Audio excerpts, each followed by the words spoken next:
Alright, me and these fools are about to head in to see the movie Mother. Hopefully it changes our lives. Hair needs are different from a woman's.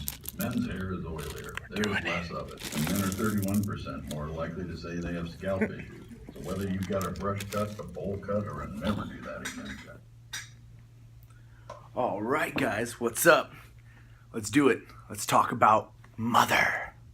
So, where do I even begin with this movie, huh? Well, first, let's start off with, I guess, just like what the critics are saying and stuff, man, and how the movie's very divisive. And one thing I can tell you right off the bat, if you're looking for, just a usual scary movie, or you think this might be like a haunted house movie, or a witch movie, or a cult movie, anything like that, it's not really the case, man. There's not an overabundance of gore. There's not an overabundance of jump scares. So if you're looking for that kind of scary horror movie, this is not for you. This really needs to be classified as a psychological thriller, and it definitely has more of an art house vibe to it. Yeah, it's definitely not a horror movie in the traditional sense of the word. So if you're looking for a traditional kind of jump scary, bloody, gory slasher horror movie, this isn't it. Now, Darren Aronofsky, the director, who's also made Requiem for a Dream and Black Swan, both great movies. If you haven't seen those movies, I think that would help you contextualize a lot like how this movie might feel and what to expect going into it. I would say the tone is way more similar to, well, actually, I won't say it's similar to one or the other, because there's a little bit of Black Swan with the imagery and the darkness that's in Black Swan, but then there's a little bit of that sadness and depression that's in Requiem for a Dream, and that just hopelessness feeling that you get. That's in there too. So it's a good amalgamation of all of his past works kind of put into one. I know that's not going to be a popular opinion with people, because Darren Aronofsky himself put out an article saying that essentially this movie is a retelling of the creation story from the Bible, from the beginning almost all the way through to the end, And a lot of people feel like that just kept getting hit over the head. The allegories that allude to Christian themes and God and all that, they felt like that was getting too hit over the head. But with all the religious symbolism and allegory, I felt like I was catching it, a lot of it, as it was coming to me, just because I grew up that way, and so I have a lot of that background in me. I knew what to look for or what to expect. However, if you didn't grow up in a religious household or, with religious family members, it might go over your head. You might just see this as a fame thing, and how the author is just a narcissist who's striving for as much fame as possible, and nothing is ever enough, nothing ever satisfies him. However, yeah, I disagree with the fact that, you get hit over the head with these Christian themes, but some are very subtle, some you have to look into, and it wasn't until after I saw the movie and read that article, and maybe even watched, some British guys rant about it or something, but it wasn't until then that I started processing. I went back and thought about it. I was like, oh, so that's who that is, and that's who that is, and then that's why that person killed that person. It all starts making a lot of sense. I'm still debating whether or not I'm giving you this spoiler-free or not.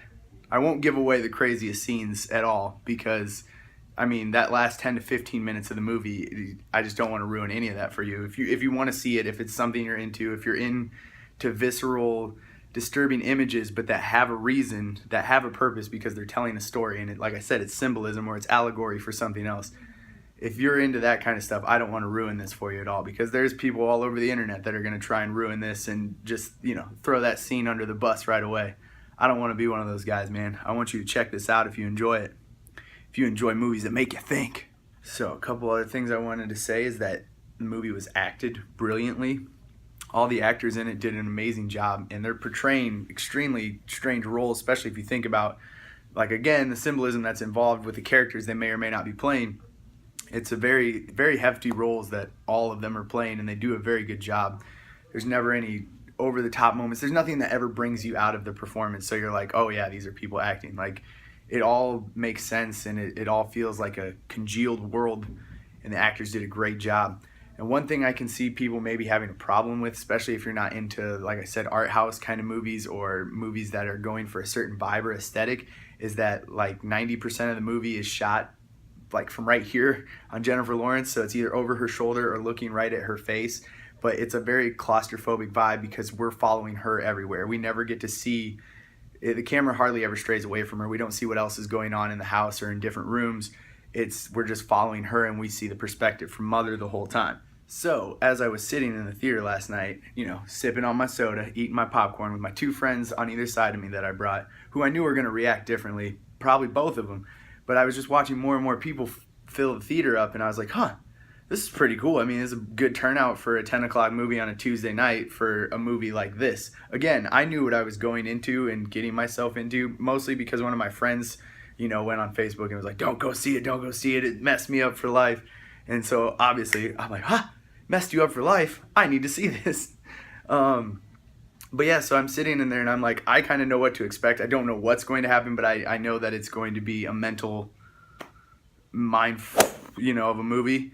And so more people are filling in the theater, and of course, towards the end of it, the end scene happens, and I just watched everyone's reaction, and they all went, and they all literally shot back in their chair, and you could just hear a collective sigh, and there was just the sadness in the theater, and I kind of reveled in that moment. I know it might be a sick, twisted thing, but I knew what the imagery I was subjecting myself to was, whereas I don't think everyone around me had any idea what they were in for. So me getting to see them viscerally react to that is kind of nice for me, because that's what the point of the movie is, and that's what the point of those images are, is to make you feel that, and everyone there definitely felt it. The thing too is that after the movie, I heard a lot of people just saying how mad they were, how disappointed they were, how the movie sucked, or how they would never sleep again, or just all kinds of extremes.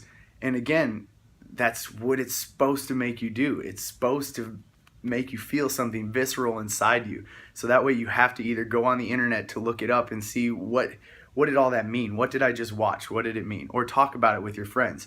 I love movies that create conversations with other people.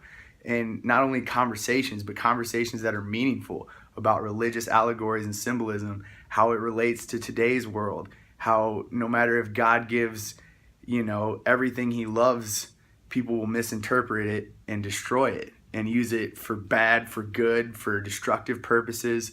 Who knows? But that's what I love about these kind of movies, man. They're so visceral, and you get such a real raw reaction out of people, whether it's anger or happiness.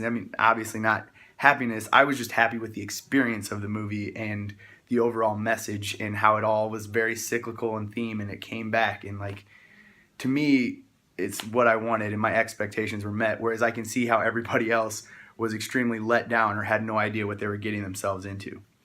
So yeah, guys, I think I'm going to keep this one pretty spoiler free. If we want to make another video where we want to get in depth and talk about all the, the allegories and the symbolism and what character was supposed to be what from the Bible or whatever, we can totally make another video, and we can dive super deep into it, and we can talk about it. We can dissect every little moment and what what it meant to the whole story. So I hope this review helped you guys decide if Mother is something you should see or not. I would recommend it, but again, only if you love art house kind of movies that are psychological thrillers, and just go in knowing that you're going to see some stuff that might disturb you. All right? And let me know again, man. Comments below. Should we do a spoiler heavy review? Should we get into the symbolism? Huh? Let me know. Let me know your thoughts about the movie in general, guys. I loved it. I love talking about movies. This one's got a lot to talk about, so let's do it, huh? Till next time. T-Beck. Ow!